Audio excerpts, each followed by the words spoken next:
গোৱালপাৰাত প্ৰশাসন আৰু বন বিভাগৰ উচ্ছেদ অভিযান ব্ৰহ্মপুত্ৰৰ কাষত আৰু পঞ্চৰত্ন পাহাৰৰ কাষত এই উচ্ছেদ অৰ্ধ শতাধিক বাসগৃহত চলিল প্ৰশাসনৰ বুলডোজাৰ অবৈধ নিৰ্মাণ কাৰ্যৰ ফলত সৃষ্টি হৈছিল সমস্যাৰ আমি পুনৰবাৰ উল্লেখ কৰিব বিচাৰিছো গোৱালপাৰাত এইবাৰ উচ্ছেদ অভিযান চলিছে ব্ৰহ্মপুত্ৰৰ কাষত আৰু পঞ্চৰত্ন পাহাৰৰ কাষত এই উচ্ছেদ অভিযান চলিছে এই মুহূৰ্তত আমি কিছু দৃশ্যাৱলী দেখুৱাব বিচাৰিছো এফালে দেখিবলৈ পোৱা গৈছে একাংশ জনতাই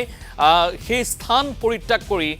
আন স্থানলৈ গৈছে আৰু অবৈধ যি নিৰ্মাণ কাৰ্য হৈছে সেই নিৰ্মাণ কাৰ্যক লৈ ব্যাপক আসলতে অসুবিধাৰ সৃষ্টি হৈছিল গোৱালপাৰাত প্ৰশাসন আৰু বন বিভাগে তৎপৰতা গ্ৰহণ কৰিছে এই মুহূৰ্তত আৰু কেনেধৰণে এস্কেভেটৰে বাসগৃহসমূহ ভাঙি পেলোৱা হৈছে এই দৃশ্যাৱলী এই মুহূৰ্তত আমি দেখুৱাইছো যাৰ ফলত আসলতে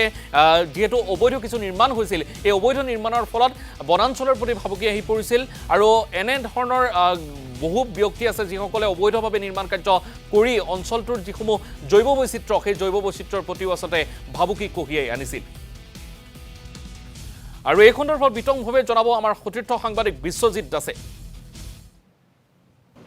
নিশ্চয়কৈ গোৱালপাৰা জিলা প্ৰশাসন আৰু বন বিভাগৰ উদ্যোগত পঞ্চৰত্ন সংৰক্ষিত বনাঞ্চলত আজি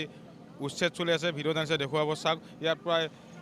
অৰ্ধ শতাধিক বাসগৃহ আছে দীৰ্ঘদিনৰ পৰা তেওঁলোকে বসবাস কৰি আছে 4খনকৈ এক্সেভেটৰ ব্যৱহাৰ কৰি আৰক্ষী CRPF মোতায়েন কৰি এনেদৰে পুৱাৰ পৰা উচ্ছেদ চলাইছে বন বিভাগ আৰু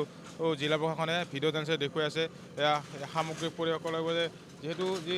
46 নং যি ৰাজ্যিক ঘাইপথৰ দাঁতিকাষৰীয়া যি লোকসকলে দীৰ্ঘদিনৰ পৰা ইয়াত বসবাস কৰি আছিল কিন্তু দুৰ্ঘটনা ৰোধ কৰাৰ বাবে জিলা প্ৰশাসনে 20 দিন আগতে জাননী দিছিলে জাননী দিয়াৰ পিছত কিন্তু বহু লোকে তেওঁলোকৰ বাসগৃহ ভাঙি ইয়াৰ পৰা লৈ গৈছে তাৰপিছত আজি জিলা প্ৰশাসন আৰু বন বিভাগৰ আহি পুৱাৰ পৰা এনেদৰে উচ্ছেদ অভিযান চলাইছে ভিডিঅ' জানিছে সামগ্ৰিক দৃশ্যসমূহ দেখুৱাই আছে এনেদৰে উচ্ছেদ চলাইছে 4খনকৈ এক্সেভেটৰ ব্যৱহাৰ কৰিছে বৃহৎ পৰিমাণৰ আৰক্ষী CRPF মোতায়েন কৰি মই পাৰিলে বন বিভাগৰ DFO গৰাকী আছে DFO গৰাকীৰ লগত কথা পাতিবলৈ যত্ন কৰিম আৰু ইয়াৰ সামগ্ৰিক পৰিৱেশ ভিডিঅ' জানিছে দেখুৱাই আছে এয়া চাওক কাগজ পত্ৰ লৈ এনেদৰে লোকসকল আগবাঢ়িছে মই ছাৰ আপোনাৰ ছাৰ কিমান কেইটা ছাৰ ঘৰ আমাৰ CRPF পুলিচ ছাৰ কিমান কেইটা ঘৰ around 50 household 50 household জাননীটো বহুত দিন আগতে দিয়া হৈছিল হা জাননী ছাৰ নোটিছ নোটিছ অৱশ্যে দিয়া হৈছে জাননীটো আগতে দিয়া হৈছে আমাৰ তেওঁ বহুতখিনি মানুহে নিজে নিজে গৈ আছে এইবিলাক ৰিচেণ্ট এনক্ৰ'চাৰ্ছ এক হুলস্থুলীয়া পৰিৱেশ সৃষ্টি হৈছে বিভিন্ন জেগাত লৈ আহিছো গুৱাহাটীৰ পৰা কাগজ লৈ আহিছো এটা কি কেনেকৈ ভাঙি আছে আমাক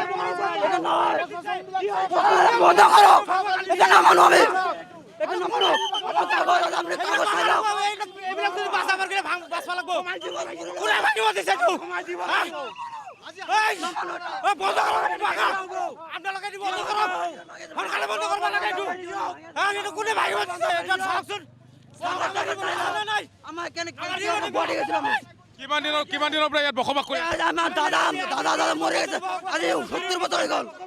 50 বছৰৰ ওপৰৰ পৰা জীয়াই আছো আমি গুৱাহাটীৰ পৰা আমি কাগজ লৈ আনিছো হাইকোৰ্টৰ পৰা মই মৰল লৈ আহিছো আপুনি পঢ়ি চিটাকবি সব আছে আমাৰ এইটো ফৰেষ্ট নপৰে এতিয়া কৈ আছে ৰিবনি বুলি পৰি আছে সব আমাৰ খাজনা ৰচি সব আমি খাজনাও দিছো এইটো মাটিত আমি খাজনা যদিও দিছো কিয় ভাঙি মাৰিছে আমাৰ এইখিনি বন্ধ কৰিছে ফৰেষ্ট ভাঙি দিয়ক পিছপানে মাপি জুগিয়ান ভাঙি দিয়ক আমাৰ আপত্তি নাই আমি ভাঙিব দিম আমি ভাঙি দিম ফৰেষ্টৰ মাটি নহয় নেকি নহয় ফটো মাটি নহয় এইটো ৰিবেল খাজ হয় এতিয়া আমি গুৱাহাটীৰ পৰা ওলাই লৈ আছো আগত চাই লওক হাইকোৰ্টৰ কাগজ ওলাই আনিছো আমি এবাৰ পঢ়ি চাওক আপোনালোকে গুৱাহাটী হাইকোৰ্টৰ পৰা আমি কাগজ ওলাই লৈ আছো ইমান দৌৰা কি এইটো খাজ ৰিবেল খাজ হয় পৰ্যটন বহুত পিছ গৈছে ৰাইজ দিছে এটা ফেক বুলি এটা চাওক যি হতা থেকে আমাৰ নোটিছ দিছিল এটা জাৰি বুলি হয় নহয় বনবে নহয় ইয়াতে যেতিয়া আমাক নোটিছ দিছে গুৱাহাটী হাইকোৰ্টৰ পৰা এইটো এটা লিখি দিছে যে এইটো যেটা নোটিছ আমাক দিছে এটা ফেক বুলি লিখি দিছে এটা গুৱাহাটী হাইকোৰ্টে একো নাজানে যে এটা নোটিছ দিছে বুলি গুৱাহাটী এটা খবৰ পোৱা নাই গুৱাহাটী নোটিছ এটা দেখাইছো নামানে একো নাচায়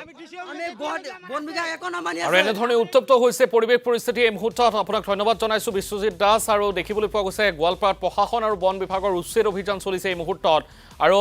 এই উচ্ছেদক আচলতে অবৈধ বুলিও একাংশ লোকে বিবেচিত বা ক'ব বিচাৰে অৱশ্যে সেই অঞ্চলটোত যি ধৰণৰ নথিপত্ৰ থাকিব লাগে সেই পৰ্যাপ্ত নথিপত্ৰ একাংশ লোকৰ নাই, যাৰ পৰিপ্ৰেক্ষিতত বনাঞ্চলৰ মাটি যিসকলে দখল কৰি আছিল সেইসকলক এনেধৰণে উচ্ছেদ চলোৱা হৈছে।